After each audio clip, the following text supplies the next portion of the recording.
Mes planètes j'aime lire présente Le pagne aux oiseaux blancs.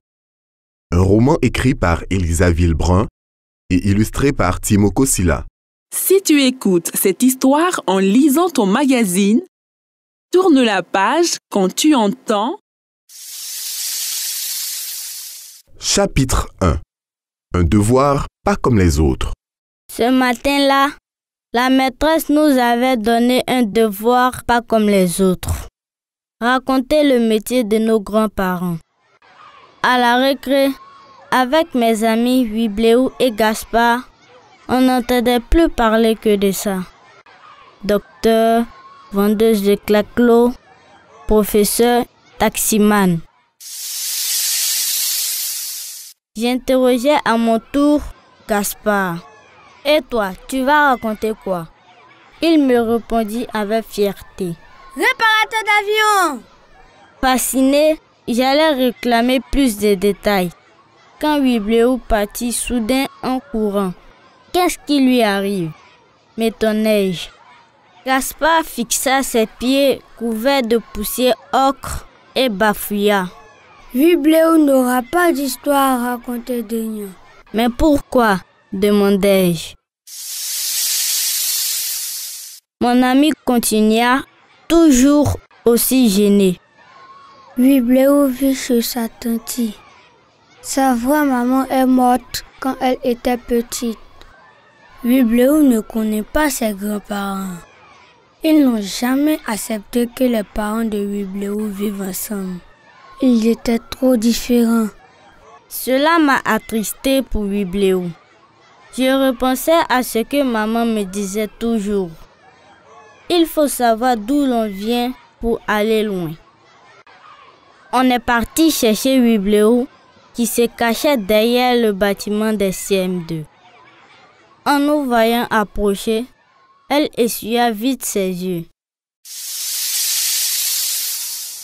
On resta un moment à peser nos mots comme des vendeuses d'arachides. Puis, Wibléou finit par soupirer. Tant pis, je ne rendrai pas mon devoir. Gaspard s'exclama affolé. Mais maître Estra va te trucider! C'était tellement injuste pour Wibléou. On ne pouvait pas laisser faire ça. Chapitre 2. Le démon au demi-soleil. Le samedi suivant, j'ai demandé à maman de nous amener au marché. Wibléou ne se souvenait que d'une chose. Son père avait rencontré sa mère en achetant un pagne au grand marché où elle travaillait avec sa maman. Avec un peu de chance, la grand-mère de Wibléou y tenait toujours une boutique. Nous sommes entrés dans le marché. La bonne odeur des beignets se mêlait à celle des fientes de poulet, tandis que les couleurs des piments sur les étals nous piquaient déjà les yeux. J'ai des courses à faire par là. Vous ne vous éloignez pas trop, d'accord? Nous dit maman. On hocha la tête sagement, puis, quand elle s'éloigna, Wibléou reprit. Ma mère portait souvent un pagne bleu avec des oiseaux blancs. Un tissu très rare que seule vendait ma grand-mère. Wibléou avait la voix aussi lourde que la chaleur qui régnait sur le toit de tôle. Je m'exclamais d'un ton plus léger. Cherchons un pagne bleu avec des oiseaux blancs alors. On allait se mettre en chasse quand un vieux, qui nous écoutait de loin, nous barra soudain le passage.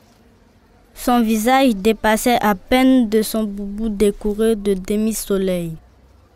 Il essaya de se saisir de Wibléou et on se mit à courir pour lui échapper. Quand on s'arrêta enfin, sûr de l'avoir semé, des dizaines de pagnes aux oiseaux nous entouraient. Gaspard s'écria. « Wibléou, regarde !»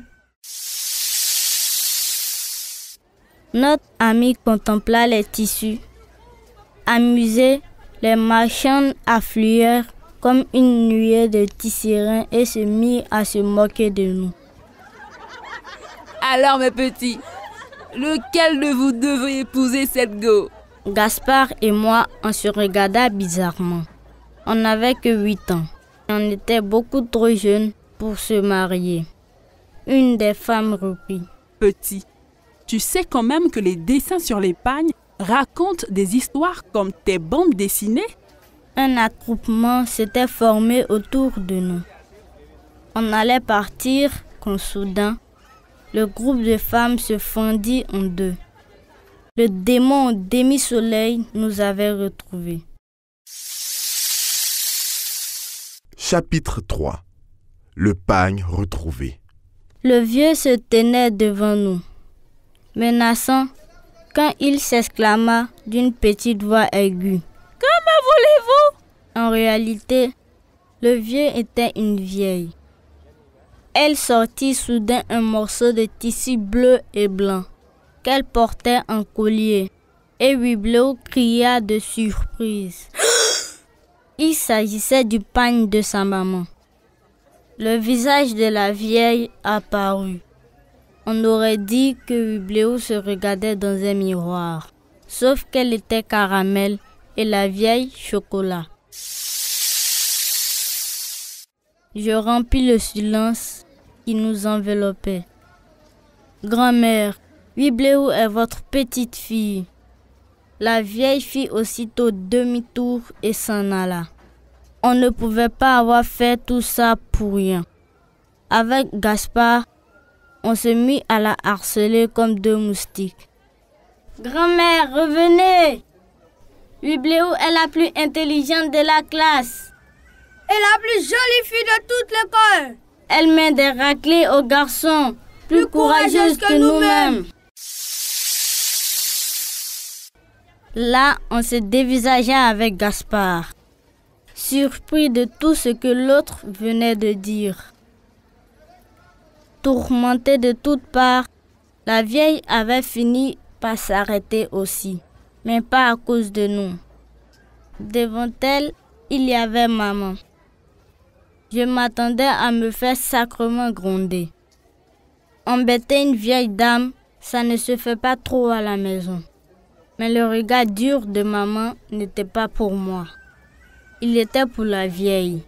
Maman s'exclama. « Grand-mère, le zèbre ne doit pas repousser son petit, même s'il n'a pas les mêmes zébrures. » La vieille baissa la tête.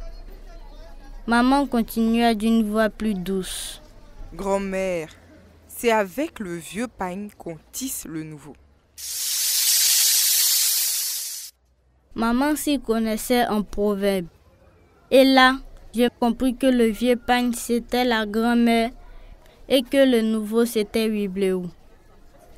La vieille aussi avait compris, car lentement, elle revint sur ses pas et elle posa sa main sur la joue mouillée de notre amie. Elles restèrent un moment comme ça, sans rien dire.